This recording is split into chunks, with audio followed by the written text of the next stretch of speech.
quienes se preguntan si con la imposición de aranceles de parte del gobierno de Trump a la importación de productos a los Estados Unidos llegó a su fin lo que algunos llaman la era del libre comercio.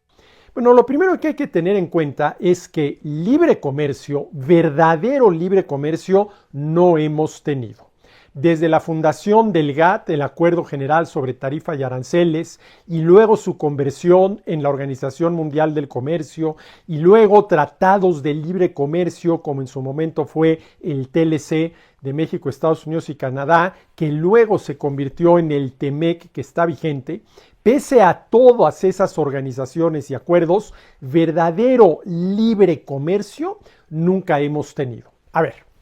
Hay libre comercio en los países en los cuales son los consumidores, sin ninguna intervención del gobierno, quienes determinan qué se importa y cuánto se importa, quienes determinan la composición, el qué y el monto, el cuánto de lo que se importa, de tal manera que se importa lo que los consumidores están dispuestos a comprar y en las cantidades que los consumidores están dispuestos a comprar, ojo, sin ninguna intervención del gobierno, intervención que puede darse de manera esencial de tres formas. La primera, el gobierno prohibiendo las importaciones.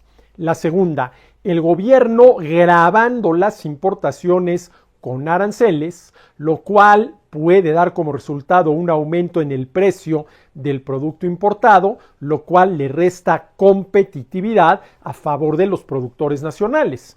Y la tercera, la imposición de cuotas de importación. Sí se puede importar este producto, pero nada más en determinadas cantidades.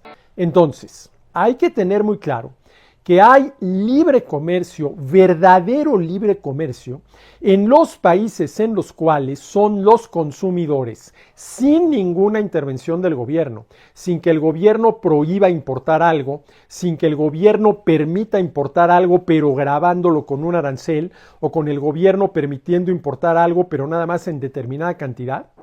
Hay verdadero libre comercio en los países en los cuales son los consumidores, sin ninguna intervención del gobierno, quienes determinan qué se importa y cuánto se importa. Y ese esquema, pues simple y sencillamente hoy en el mundo no existe. Oye, pero ¿qué México no es un buen ejemplo, sobre todo a partir de 1994, cuando entró en vigor el TLC con Estados Unidos y Canadá? ¿Que México no es un buen ejemplo de libre comercio? No, de ninguna manera. El resultado del TLC fue un gobierno entre mexicanos, estadounidenses y canadienses menos intervenido por el gobierno. Pero de eso a decir que el resultado del TLC fue, por lo menos desde la península de Alaska hasta la península de Yucatán, el verdadero libre comercio, y que somos los consumidores mexicanos, estadounidenses y canadienses comprando, dejando de comprar, quienes determinamos sin ninguna intervención del gobierno qué se importa y cuánto se importa, no es cierto. No hay que confundir un comercio menos intervenido por el gobierno con el verdadero libre comercio. Por eso es que a la pregunta de si la imposición de aranceles de parte del gobierno de Trump da como resultado el fin del libre comercio, la respuesta es que no, porque simple y sencillamente no hemos tenido verdadero libre comercio. ¿Cuál va a ser el resultado de la imposición de los aranceles de parte del gobierno de Trump? Pues un comercio internacional más intervenido en este caso por el gobierno estadounidense a partir de los aranceles que pretende imponer, que dicho sea de paso son una verdadera salvajada, motivo más que suficiente para que debieran estar constitucionalmente prohibidos. ¿Quién es el gobierno de cualquier país para decirle a sus ciudadanos qué pueden importar y qué no pueden importar y en qué condiciones lo pueden hacer y en qué condiciones no?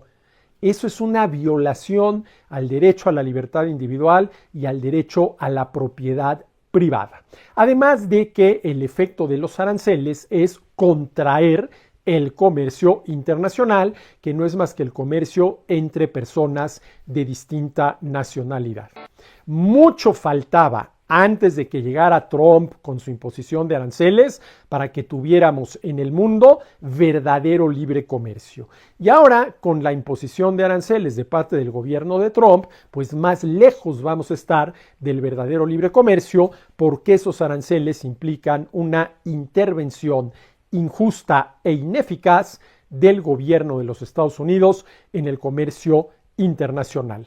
Intervención injusta porque viola el derecho a la libertad individual para que estadounidenses y el resto del mundo establezcan relaciones comerciales como más les convenga, e ineficaz porque los aranceles pueden reducir el volumen del comercio exterior, y eso no solamente afecta a quienes producen y exportan, sino también a quienes compran y consumen. Una verdadera salvajada la imposición de aranceles en un contexto en el cual, en términos generales, simple y sencillamente estamos muy, pero muy lejos del verdadero libre comercio. Más columnas de opinión y noticias nacionales e internacionales en nuestro sitio comentariodeldia.com. Síguenos en todas las redes y plataformas para mantenerte siempre informado.